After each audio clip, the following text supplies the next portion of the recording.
வணக்கம் மாஸ்டர். புத்தருடைய வைப்ரேஷன் ஓஷோவாக இருக்கட்டும், புத்தராக இருக்கட்டும், பல கிலோமீட்டர் வந்து அந்த அவங்களுடைய அந்த தாக்கம் இருக்குன்ற மாதிரி நான் கேள்விப்பட்டிருக்கேன். ஆனால் இன்றைக்கி நான் உணர்ந்தேன் மாஸ்டர். அந்த கோயம்பேடு விட்டு கிட்டத்தட்ட ஒரு 15 கிலோமீட்டர், சென்னையை விட்டு ஒரு 15 கிலோமீட்டர் அந்த பூந்தமல்லியெல்லாம் தாண்டின பிறகு தான் வந்து எனக்கு அந்த இயல்பு நிலையே வந்தது மாஸ்டர். எதை பற்றியும் இன்றைக்கி தோணவே இல்லை மாஸ்டர். இன்றைக்கி நாள் முழுக்க நோ மைண்டு தான் மாஸ்டர்.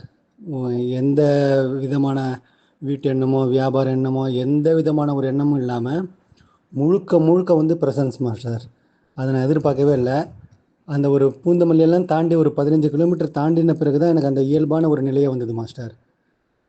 அதுக்கப்புறம் தான் ஓஹோ, இன்றைக்கி வந்து இந்த அளவுக்கு பிரமாதமாக எல்லாமே நடந்திருக்கு.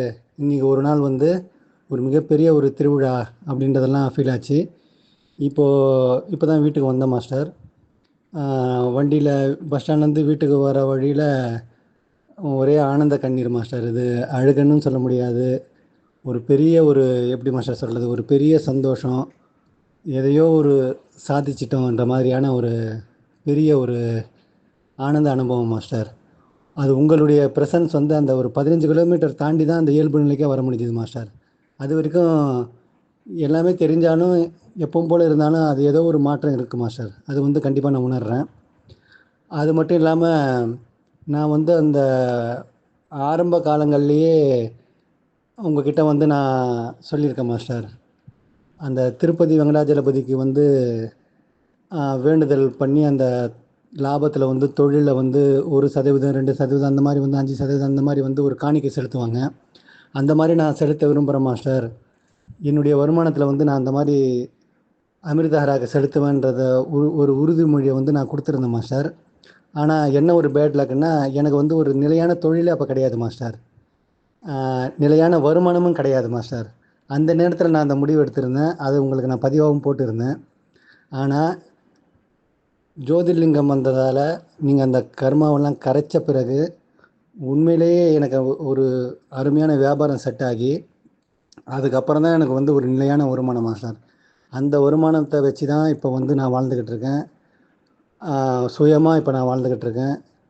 அது மட்டும் இல்லாமல் என்னுடைய பையனை ஒரு பெரிய காலேஜ் சேர்த்தது, அதுக்கப்புறம் இப்போ ஒரு பெரிய வீடாக கொடுத்துன்னு போனது எல்லாமே வந்து இப்போ அந்த வியாபாரத்தை நம்பி தான் மாஸ்டர். அதில் வரக்கூடிய ஒரு வருமானம் தான் மாஸ்டர். அதுதான் எனக்கு வந்து ஒரு நிலையான வருமானத்தை இப்போ கொடுத்துக்கிட்டு இருக்கு. அது மட்டும் இல்லாமல் வந்து நான் ஏற்கனவே வந்து அந்த திருப்பதிக்கு வேண்டுதல் பண்ணுற மாதிரி நான் அமிர்தஹராக்கு வந்து என்னுடைய வருமானத்தை செலுத்தணுன்ற மாதிரி, அதில் ஒரு பங்கை செலுத்தணுன்ற மாதிரி நான் ஒரு உறுதியான முடிவில் தான் இருந்தேன் மாஸ்டர். என்ன ஒரு விஷயம்னா, எனக்கு என்ன வருமானம், என்ன விஷயங்கள்ன்ற மாதிரியான ஒரு தெளிவான ஒரு அமைப்பு இல்லாமல் போனதால் அதை நான் செயல்பாட்டுக்கு கொண்டு வரல மாஸ்டர்.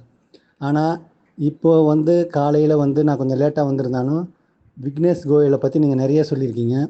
அவர் வந்து உங்களுக்கு வந்து அந்த ஒரு 20% வந்து கொடுக்குறதா வந்து அந்த லாபத்தில் வந்து அந்த இதுவில் 20% சொல்லியிருக்கிறதா, உறுதி கொடுத்துருக்கிறதா நீங்கள் சொன்னீங்க மாஸ்டர். எனக்கு வந்து உடனடியாக இப்போ அங்கே காஞ்சிபுரம் என்னுடைய வீட்டுக்கு வர்றதுக்கு முன்னே இப்போ எனக்கு உள்ளுணர்வாக தோணுதுனது வந்து, ஏற்கனவே நான் அந்த மாதிரி நினச்சிருக்கேன், அந்த அமிர்தஹராக்கு உங்களுக்கு வந்து செலுத்தணும் அப்படின்ட்டு. ஆனால் ஒரு கணக்கோட ஒரு நிலையான ஒரு இதுவே இல்லாமல் இருந்தது மாஸ்டர். இப்போ இருக்குது. அதனால் வந்து நான் என்னுடைய நிகர வருமானத்தில் அது எப்படி கணக்கு பார்க்குறதெல்லாம் இப்போ இனிமேல் தான் யோசிக்கிறேன்னா, அந்த கணக்கை வச்சு 25% மாஸ்டர்.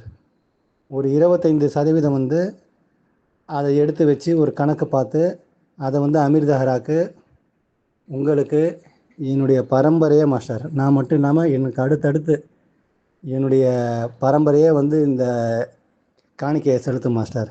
இதை வந்து நான் ஒரு பெரிய ஒரு வாய்ப்பாகவும், ஒரு பெரிய மகிழ்ச்சியாகவும், ஒரு பெரிய பேரானந்தமாகவும், எனக்கு கிடைச்ச ஒரு பெரிய பாக்கியமாகவும் நினைக்கிறேன் மாஸ்டர். இது வந்து விளையாட்டாக சொல்லலை மாஸ்டர். முதல்ல 50% தான் எனக்கு தோணுச்சு. இருந்தாலும் வந்து சாத்தியமாகவும் இருக்கணும். கணக்கு கரெக்டாக அது எப்படி பார்க்குறதுன்றதெல்லாம் நான் இனிமேல் தான் யோசித்து ஒரு சின்ன வியாபாரம் தான் இப்போ பண்ணிக்கிட்டு இருக்கேன். ஆனால் வந்து இன்றைக்கி நீங்கள் வாழ்த்துனது, அந்த வியாபார பெயரையே நீங்கள் தான் வச்சு கொடுத்தீங்க. அந்த பெயரை சொல்லி நீங்கள் இன்றைக்கி பிளெஸிங் பண்ணது வந்து உண்மையிலேயே வந்து ஒரு பிரபஞ்சமே வந்து இந்த ஒட்டுமொத்த பிரபஞ்சமும் வாழ்த்துனதுக்கு சமம் மாஸ்டர். அதனால் வந்து எனக்கு புதிய நம்பிக்கை வந்திருக்கு. இந்த வியாபாரத்தில் பெரிய அளவில் வளர்ச்சிக்கு வந்து நான் ஒரு வேலைக்கார மாதிரி இருந்து ஒரு ஒர்க்கிங் பார்ட்னர் மாதிரி மாஸ்டர். நீங்கள் வந்து சைலண்ட் பார்ட்னர் மாதிரி எனக்கு ஃபீல் ஆச்சு. அந்த 25% அவர் விக்னேஷ் கோயலை விட ஒரு 5% அதிகம் மாஸ்டர். அது எவ்வளோ வந்தாலும் சரி மாஸ்டர், எனக்கு அந்த 1 கோடி வந்தாலும் சரி, 10 கோடி வந்தாலும் சரி, 100 கோடி வந்தாலும் சரி மாஸ்டர், அந்த 25%ன்றதை வந்து நான் மனப்பூர்வமாக செலுத்த தயாராக இருக்கேன் மாஸ்டர்.